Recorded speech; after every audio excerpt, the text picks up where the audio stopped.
I love finding good makeup dupes to share with you. Dupes videos are staples here on my channel as well as on YouTube and other platforms, but I have 7 high-end and luxury makeup products that I've just never been able to dupe. These are staple products that I use regularly and love. I found some products that are close for some of these, but nothing is just quite the same. Welcome back to my channel. Welcome if you're new, and let's get into these 7 high-end and luxury makeup products that are so good they're undupable. Lisa J did this video back in May or June and had some great products to share. I'll have her video linked down below so you can check it out after you finish this. I thought it was a great idea because we all have staple products that we use constantly and just can't find substitutes for. Because these are staple products, I've shared them on my channel before and have probably talked about how I've never found dupes for them, but I've never put them all in one video. So I'm going to start with foundation, and I actually have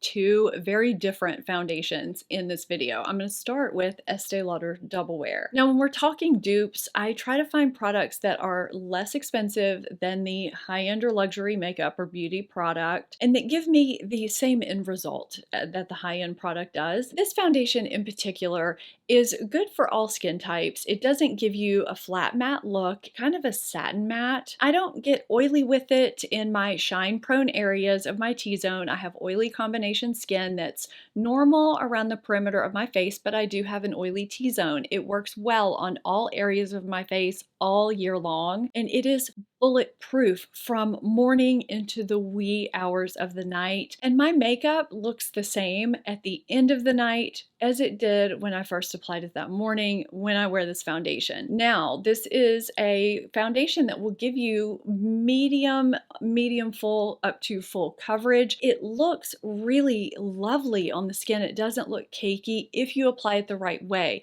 If you're someone who's tried this and has had problems, you feel like it looks masky or heavy, I have a video on how to apply Estee Lauder Double Wear without looking cakey. I'll have that also linked in the description box down below. If you hit the title, that drop down description box will come right up either underneath or next to the video depending on what kind of device you're on. I'll also have it linked in a card if you want to reference that video once you finish this one. Now, I do have some less pricey alternatives. I'll list those down below this foundation too, that are really long lasting and very flattering, but there is a slight difference with each of them for one reason or another. Either they start to sit a little bit differently as the day goes on, or I may get different shine breakthrough. Maybe they're a little bit more matte. I've just never found anything that is exactly as great as this, as long as this during the day. Now, I do also have a drugstore alternative to Dior Forever Skin Correct Concealer. I will have that listed down below, this concealer as well, in my description box. And I'm realizing I didn't give you my shade in Estee Lauder Double Wear. I'll have my foundation and concealer shades listed, as well as my foundation and concealer shade match lists that are linked over on my blog. They are comprehensive lists of all the foundations and concealers that I've tested that match my skin tone. If you want to check those out, those are usually in my description boxes. This is my most worn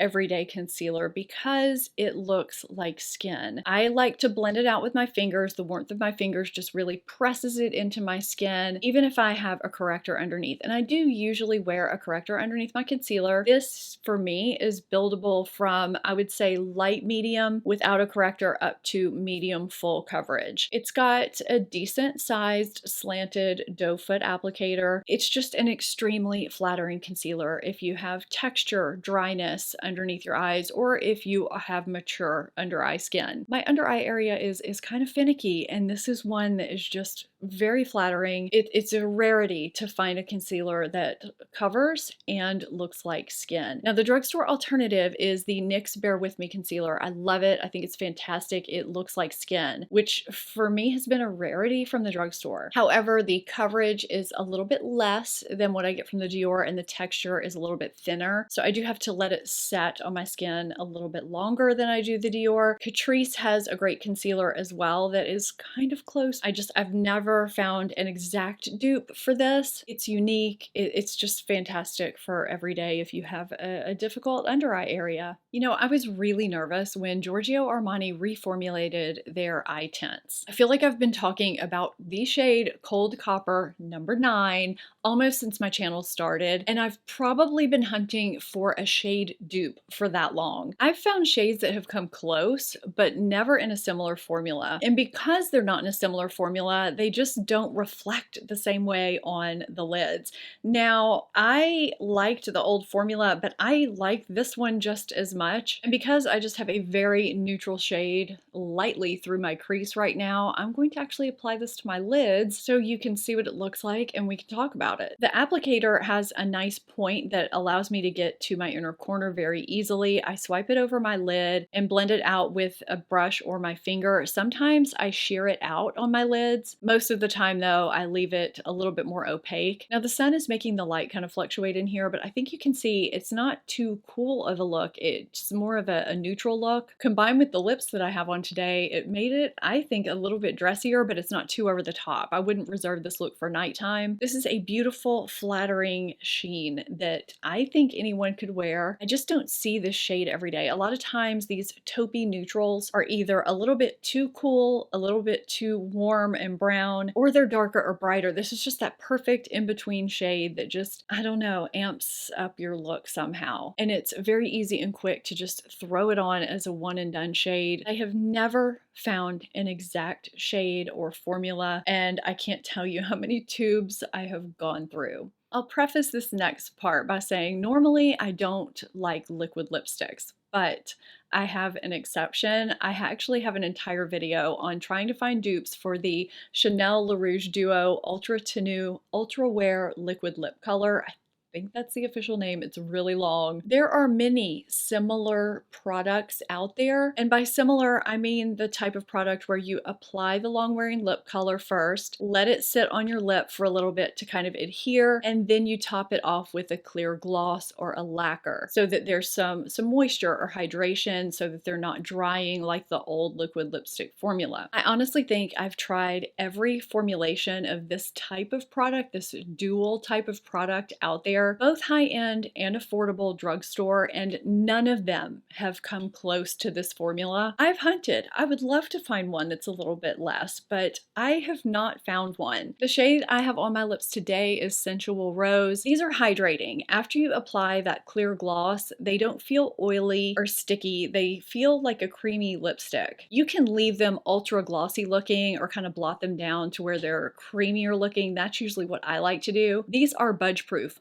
all day. This clip right here is from right after I applied the clear gloss earlier today. Nothing came off on the back of my hand except for the gloss. I've been talking for a while now, and while my look isn't quite as glossy, it still looks creamy. It doesn't look dried out or unflattering the way a lot of long wear liquid lipsticks do, and we're still budge proof. I also love that as the gloss starts to wear off and your lips start to feel more normal, less creamy, less hydrated, you don't get that little dry line of demarcation. A lot of them do that. You can reapply the gloss and it seems to reinvigorate everything. Your lip color looks more vibrant. I'll do it right now actually. Reapplying the gloss doesn't cause your lipstick to fade more during the day. And if you do feel the need to reapply these, maybe you ate something extra greasy, these do apply well over themselves too. I just love these. They wear all day long and are comfortable and flattering. I can't ask for more than that. Maybe I have more difficult lips than other people, but I test and review makeup for a living. I have hunted high and low. I would love to find something that is less, but I just haven't, and I will gladly pay for a truly bulletproof, comfortable, hydrating product if it works, and this does work. Okay, this foundation is very different from the first in most aspects, but very similar in one. So I've been raving about the Bobbi Brown Skin Long Wear Fluid Powder Foundation since it launched. I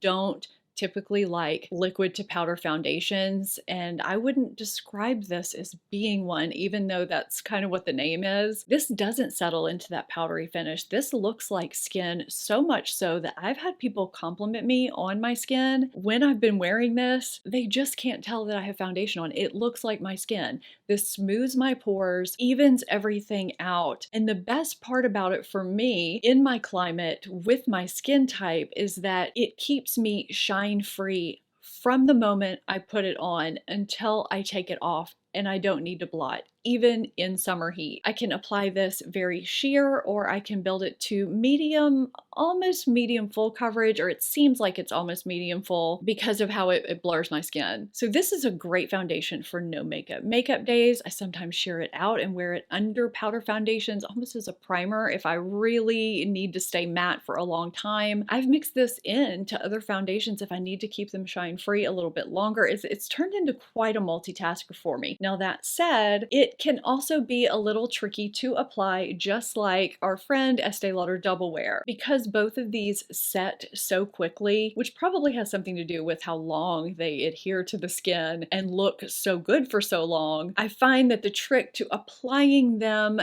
to where they look the best and blend out the easiest is applying in thin layers in sections. So I will refer you for this foundation to my How to Apply Estee Lauder Double Wear Without Looking Cakey video too. That's just the best way for me to apply this as well. It doesn't take long. It's just different than your usual dotting it all over your face and blending it out. I've not found another foundation that performs exactly like this. Now, there are two kind of newer products that I would say are a little bit better for you if you maybe have some dry areas, or maybe don't need something to last you quite as long or keep you quite as matte, even though it's not a flat matte. Tarte Shape Tape Cloud Coverage and the One Size, the one in the red tube. I really enjoy both of those. They're not quite as budge proof or give me the same length of wear, but they both wear a decent amount of time, stay matte a really long time, and give me the same pore smoothing situation. And I don't have to be quite so careful with application because they don't adhere to my skin quite the same. So I do have a couple of alternatives. I've just never found an exact dupe. This is a really unique product. Oh, I did also want to make a note about the stock situation. There are a lot of shades that have been out of stock. Many of us have been speculating that this was being discontinued. I did email the company because I'm almost out of one of my shades, so I placed an order. It's taking forever to get to me. They have reassured me that this is not being discontinued. They're just having some stock issues like everyone else. So as of now, the word is this is not being discontinued. Ever since discovering, or well, I guess since Pat McGrath launched the Skin Fetish Sublime Perfection Under Eye Powder, I just keep going back to it. This is actually my second. I hit pan on my first, used up the whole thing, and bought another with no hesitation whatsoever. I've had some things come close. I actually just shared the She Glam Insta Ready Face and Under Eye Setting Powder Duo. The shade I have is Bisque, which has a white under eye setting powder here, and this is actually the light shade from Pat McGrath, which is white, but it appears translucent under the eye. With She Glam, you also get a loose setting powder. So it's a really good buy. It's close, but there's just something about the finely milled texture and the slight brightening that I get with Pat McGrath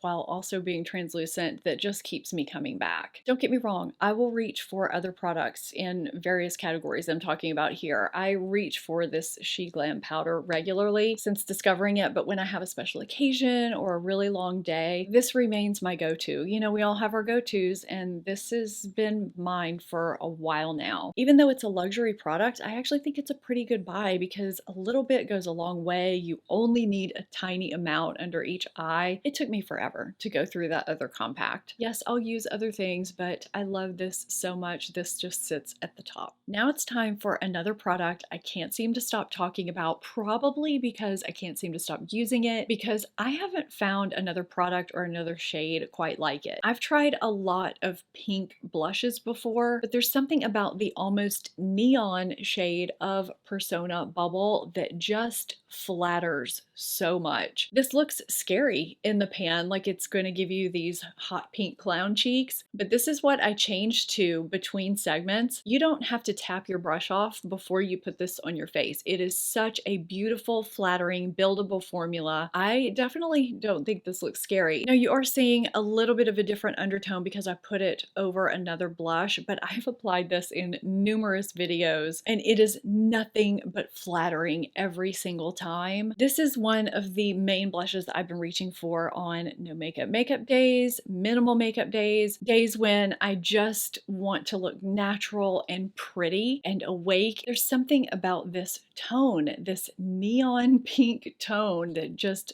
does it. There may be similar bright pink shades, but I've never had one of those do exactly what this one does. Plus the formula of Persona blushes is unique. They're made to minimize pores and blur fine lines and give a matte yet luminous finish. So you don't have obvious radiance, but a glow. They're great for mature skin. This blush with its color and its formula so far for me has been undupable for a reason. I enjoy a great makeup dupe. I know many of you do too. If you want to see some great dupes, I have a lot of videos here in my makeup dupes playlist. Be sure to check that out, as well as Lisa's undupable products video. I'm so glad she did her video a couple months ago. I had so much fun filming this. Let me know in the comments down below if you want to see a follow-up at some point. I do have more products to share of all types, just general beauty as well as makeup. I hope you enjoyed this and found it helpful. If you did, give it a thumbs up and subscribe if you're not subscribed already. Thank you so much for watching. I'll see you next time.